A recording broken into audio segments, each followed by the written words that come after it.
Hi everyone, my name is Jasmine. Welcome to Faithfully Uncool, my little corner of the internet where I talk about Christianity, spirituality, and life. I often find myself overthinking, overanalyzing, or nerding out about my faith, so I figured I may as well do what all good nerds do and make a podcast. No matter where you are on your spiritual journey, I'm happy you're here and hope you learned something new for the road. Today, we're talking about the first Christian conference I've ever been to, and I'm super excited. Now, while I have been to conferences or retreats that are church-based, especially in college when I was in a Christian ministry group, this was the first time I'll say as a full adult or hashtag real adult that I've gone to a Christian conference where different biblical scholars, professors, theologians, writers, seminarians, preachers, blah, blah, blah, etc. were in a space to discuss various aspects of the Bible and its interpretations based on some of the most hard-hitting questions of our day. It was honestly very eye-opening, inspirational, and just a great gift to myself, especially since professionally I've planned two conferences, one virtual and one in person for my employer. So it just felt surreal and so refreshing to finally go to a conference and be a guest rather than being a person behind the scenes. So I've got mad respect for everyone who has to put on in-person events in this crazy post-COVID or near post-COVID or kind of post-COVID or we're still in a pandemic, whatever crazy world. And so I am excited to discuss what resonated with me about my experience at the conference in this episode. Before diving into that part of the episode, though, I'll go over a quick life update that I like doing, and that'll be my highs and lows. So, one high is related to the conference, and that's that I won a raffle. I got some goodies and nice books from the conference that I was able to share with my mom. And so that was just really cool. It was like a journal, Bible studies, a couple devotionals. I did share on my Instagram when I was first opening the bag of stuff. So you can look at that at faithfully uncool underscore podcast. Again, that's at faithfully uncool underscore podcast. Shameless plug for my Instagram, but I do tend to put up more up-to-date content and things like that up there. I also bought a new suitcase that you can also see in a reel. You guessed it, on my Instagram at faithfully uncool underscore podcast. So my new suitcase is my second high. Really love it. This is really random, but I think one lesson that I'm trying to teach myself is to incorporate items into my life that encourage me to become the kind of person I want to be. So I want to incorporate more travel into my life, especially overseas travel when I can, and buying a fancy new suitcase was instrumental in that. For anyone who's a fan of Away, it was one of their suitcases, the Away luggage brand. I got a beautiful white one with roses on it from a partnership they did with another brand called Vaquera, and it's stunning. I hope I said that right. It's like Vaquera, like cowgirl in Spanish, I believe, but it's a stunning suitcase, and I have it in a reel so you can see that. Also, the Taylor Swift album, upon the recording of this podcast, has recently dropped. So I'm currently streaming Midnights, and that is my third high. Love that album. Really into Snow on the Beach and the bonus track Paris and Maroon and Karma. Bejeweled gets me. So, keep sparkling, keep shimmering, but very much enjoying the Taylor Swift album currently. For lows, there's not really too many, which is great. I'm really soaking in my blessings lately, trying to stay hashtag grateful and all that jazz. But if I had to say one low, it would really be that the theme of the month for me, especially as it comes to work and certain types of tasks that I have to do professionally, and also non-work related but are just projects that I'm doing, is done is better than perfect. I get really stuck in perfectionism. I get really, really stuck in overanalyzing every single thing that I do. I heard this phrase once that I think is really helpful, where someone was saying that you have rubber balls and you have glass balls, and Each day you have to figure out what are your glass balls, the things that you cannot drop or let shatter, and what are your rubber balls, the things, the reports, the projects, etc. that you can keep on the back burner that if you let go, they'll bounce. It won't be some catastrophic, crazy thing. So lately, I've felt like everything is a glass ball, but I have been trying to pivot my thinking into more, hey, don't get stuck in perfectionism. Don't get stuck in every single thing has equal value and, impact because that's not necessarily true. And so I think that it's really, really helpful for me to remember that. And so for all of my fellow overthinkers in the room, I just say this so that you remember to give yourself that same grace too. Don't be afraid to drop one or two rubber balls and to understand that not everything is the same impact or importance because often thinking like that gets us super overwhelmed super quick. Very much not easy to do, very much easy to say, but prayers for you if you also can relate to this problem. So let's not hold back any longer and let's get into the episode. So, Jasmine, what was this conference and what did you learn? I'm so glad you asked. Well, this conference was put on by the Jude 3 Project, which is an apologetics organization that tries to help Christians know what they believe and why. I think the emphasis the Jude 3 Project has on issues affecting Black Christians is one of the qualities that really sticks out to me about the organization. I've been following them for maybe a year or so on Instagram, and I've just been intrigued by their work, listened to a podcast here and there maybe, but overall, I hadn't been very intentional about my engagement with them. However, since I do follow them on social media, I happened to learn about their annual conference, which was coming to Washington, D.C. on Labor Day weekend. And in a moment of very uncharacteristic spontaneity, bought myself tickets. So that's what really brought me to the conference itself. Just pure curiosity, and this episode will dive into a few things I learned and which sessions I found most interesting and things about those sessions. But just as an FYI to get this out there, I am not sponsored nor affiliated with the Jude 3 Project in any way. So if you want to know more about their work and what they do, what they stand for, I won't say I'm a spokesperson for that, but would rather encourage you to check them out for yourself and see how you personally want to engage. And there will be links in the show notes for you to do so and, see who they are. In any case, as a first time goer of their conference, which was brilliantly based around their recurring theme of courageous conversations, with 2022's focus on the scholar and the skeptic, bridging the gap between the church and the culture. And they definitely had some brave speakers. So here's the top 3 things that I want to share. Number 1.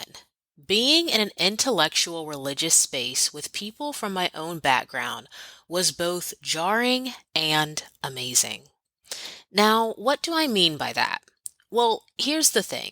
I've always been a nerd about theology and the Bible and spirituality, even as a kid. I was always watching the History Channel, National Geographic, the banned books of the Bible shows, all those different shows.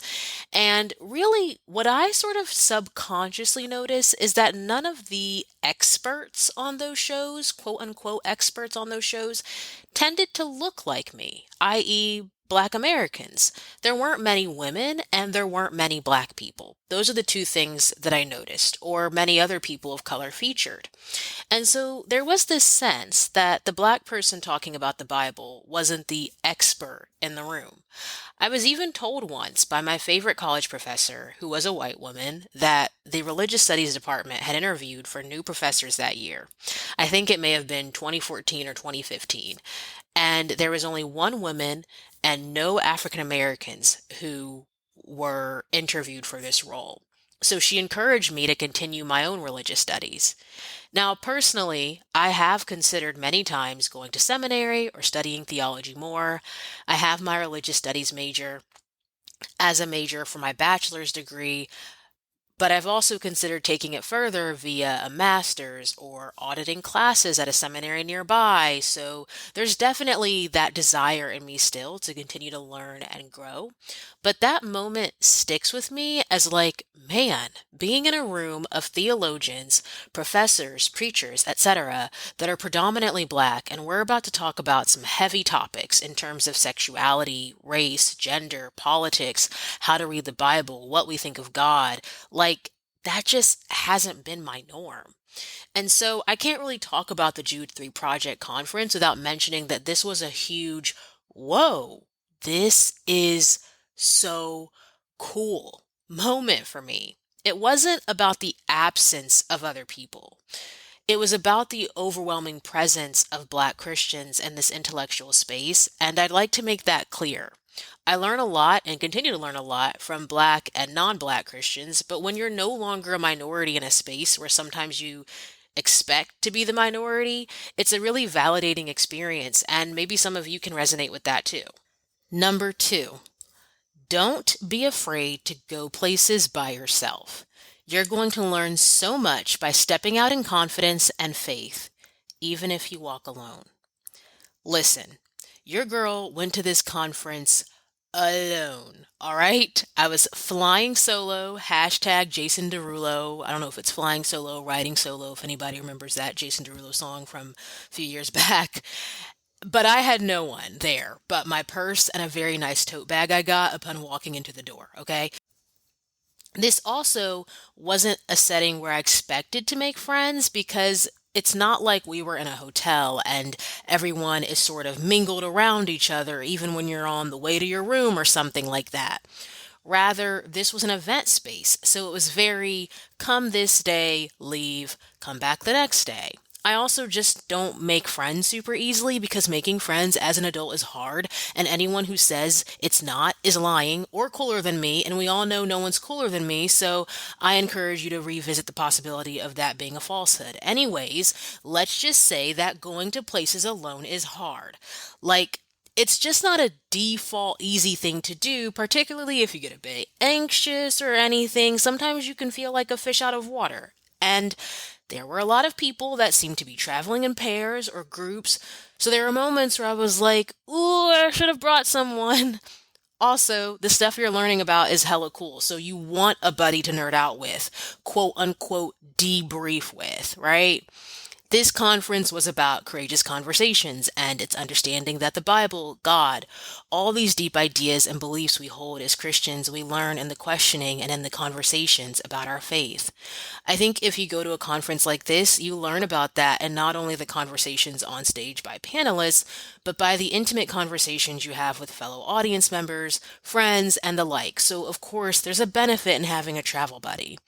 In particular, the courageous conversations or panels per se that I witnessed were: is Christianity homophobic?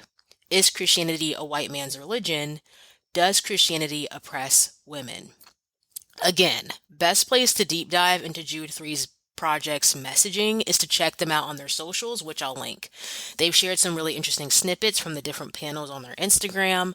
I'll say that a range of opinions were represented, and I think it's important to show, especially when many in the room are from the same ethnic group or racial background, that we're not a monolith. That's important to note, even religiously, when too often the message can be, think my way or you're going to hell. It's so vital to have spaces where different expressions can calmly speak, challenge, and address one another. Now, all three of the panels I mentioned, were all named after a question. So the panels I mentioned were three separate panels. They were all pretty hard-hitting questions, right? It'd be impossible to sort of summarize every single thing said at every single one, since many had 4 to 5 panelists and touched on a variety of subjects, but I can mention what stuck out to me the most about the sessions that I listed. During the Is Christianity Homophobic panel, what stuck out to me is that this panel had speakers from both the conservative and progressive side. And let me just be frank here. Personally, I think as Christians, we are called to radically love. As a Christian on the more progressive than conservative side, I personally believe that radical love involves a radical inclusivity in which I don't condemn LGBTQ people. And I respect any challenge to seek higher self awareness, go deeper in love, appreciation, and compassion towards others. So I appreciated this conversation for what it tried to accomplish in that regard. And to be fair, I think all the panelists at least attempted to be respectful of the opportunity and space they were given. Most importantly, I recognize that Jude 3 in having this discussion included LGBTQ speakers. To me, it's very important to let individuals speak to their own experience. One of the best things I've learned is that we're not voices for the voiceless because everyone should actually have a voice. So that's a nod in the right direction to me.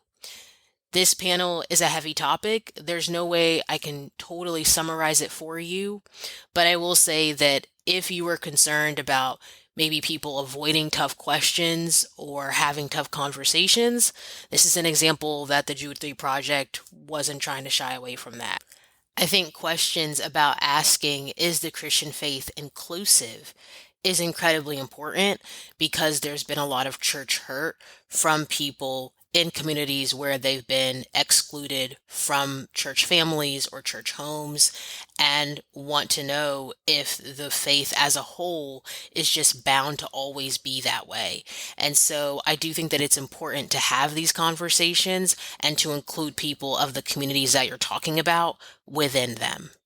Panelists' names were Miss Quonaquia, I may be saying that wrong and I apologize, Miss Quonaquia Day, Dr. Brian Loritz, Dr. Pamela Lightsey, and Dr. Tony McNeil.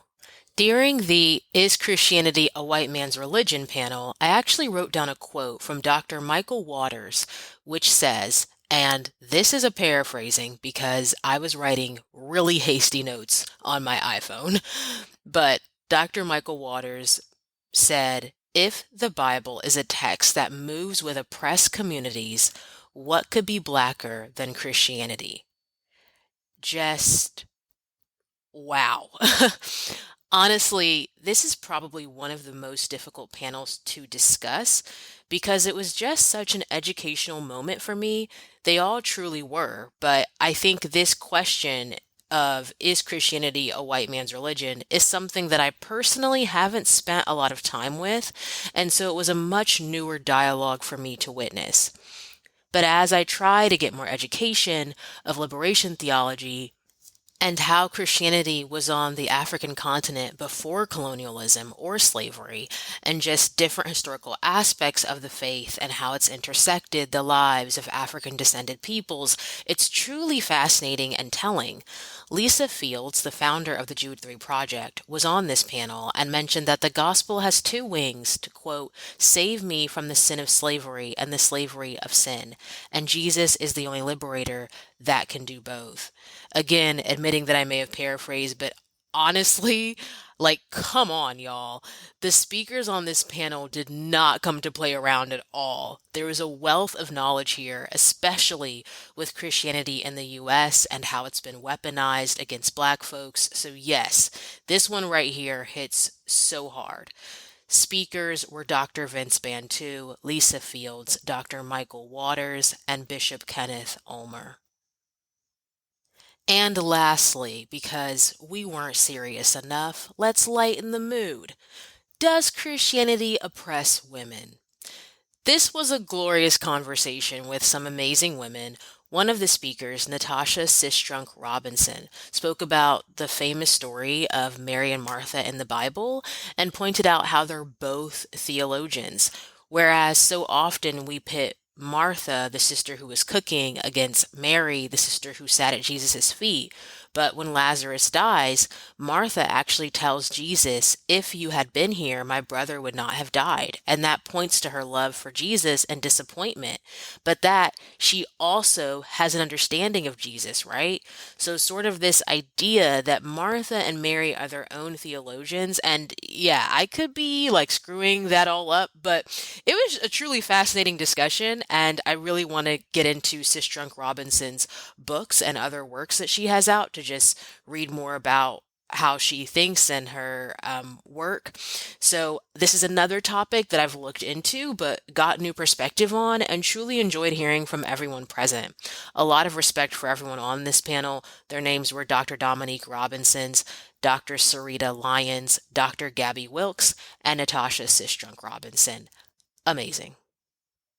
Some honorable mentions for panels that I won't dive into but thoroughly enjoyed attending were Is Christianity Bad for Our Mental Health? And Should We Trust the Bible? This was also a 2-day conference, and I've only scratched the surface of what was discussed, honestly. So I say again, go to Jude 3 Project's Instagram or website or other socials and stuff for yourself. There's truly no substitute for experience, and I encourage you to experience all the panels I mentioned and didn't mention for yourself, if you can, to catch snippets, videos, whatever. The point here is that if I'd been too afraid to go alone, I wouldn't have learned or heard any of the courage on stage. Many of these people, honestly, most of them, I had never heard of before the Jude conference. But now I have people to look up, read their work, get more of their perspective, see where they stand on things, and to just educate myself further, right? So in this moment of daring myself to venture out alone, I have now discovered new things to learn and to get familiar with. Sometimes we're waiting for someone to invite us out or give us the green light before we take a step. So here's your reminder that even if you have to adventure by yourself, get like Dora and just explore. Number 3. This final point really sums up what this conference experience taught me, and that's this. Give your hobbies and interests credit.